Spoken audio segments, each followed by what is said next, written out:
నిజంగా సెలబ్రిటీలు అనబడే వాళ్ళకు సినిమా ఏమంటారు సినిమాలలో కీలకంగా ఉన్న వాళ్ళకు కూడా ఆ స్టేజ్ మీదకెక్కి మైకు పట్టుకుంటే ఏం పూనకం వస్తదో తెలియదు గానీ, ఎప్పుడు వివాదాస్పద వ్యాఖ్యలు, లేకపోతే పొలిటికల్‌గా అనవసరమైనటువంటి వ్యాఖ్యలు, లేకపోతే నోటి దూలతో మాట్లాడే వ్యాఖ్యలు, బహుశా వాళ్ళు ఏం పూనకది ఆయన చంద్రముఖి ఏమన్నా వచ్చి వీళ్ళ మైండ్‌లోకి ఎక్కిస్తదేమో తెలియదు గానీ, ఏది బుద్ధి పుడితే అది మాట్లాడుతూ ఉంటారు. తాజాగా మీరు చూసే ఉంటారు.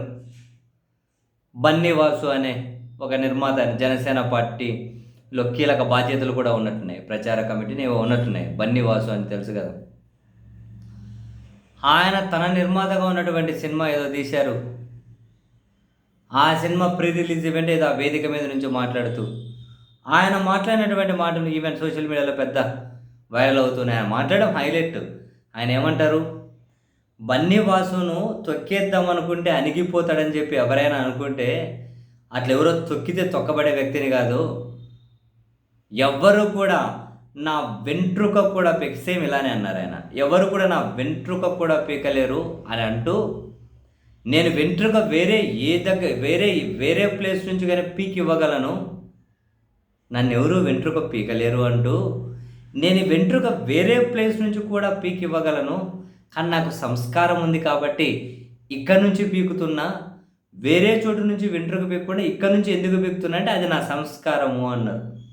ఒక్కసారిగా నాకు అనిపించింది, ఈయన సినిమా నిర్మాతగానో, జనసేన పార్టీ నాయకుడిగానో కాకుండా సంస్కార పాఠాలు అని చెప్పి ఏదైనా ఒక స్కూల్ ఓపెన్ చేసి సమాజంలో చాలామందికి సంస్కారం నేర్పిస్తే చాలా బాగుంటుంది అని చెప్పి అనిపించింది.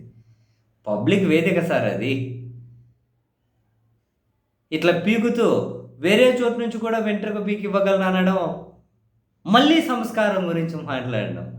అసలు అలా మాట్లాడమే సంస్కారం కాదు. మళ్ళీ సంస్కారం ఉంది కాబట్టి వేరే చోట పీకి ఇవ్వట్లేదు అని చెప్పి చెబుతూ ఉన్నారు. అంటే వీళ్ళని ట్రోల్ చేసే వాళ్ళని ఉద్దేశించి అన్నారా? లేకపోతే సినిమాలో ఈయనకి ఎవరైనా కానీ ఇంటర్నల్‌గా సరిపోయిన వాళ్ళని అన్నారా? సరే వాళ్ళ పంచాయతీలు ఏవోటి ఉండనియండి. పబ్లిక్‌గా ఒక ఈవెంట్‌లో అందరి ముందు మాట్లాడేటప్పుడు పైగా ఆయన పేరెన్నిక కన్న సినిమా వ్యక్తి అండ్ జనసేన పార్టీలో ఒక రాజకీయ పార్టీలో కీలకమైన వ్యక్తి కూడా. అలా మాట్లాడొచ్చా? ఇక్కడి నుంచి పీకుతున్న వేరే చోటు నుంచి పీకి ఇవ్వకుండా ఎందుకంటే నాకు సంస్కారం ఉంది కాబట్టి. బాబోయ్!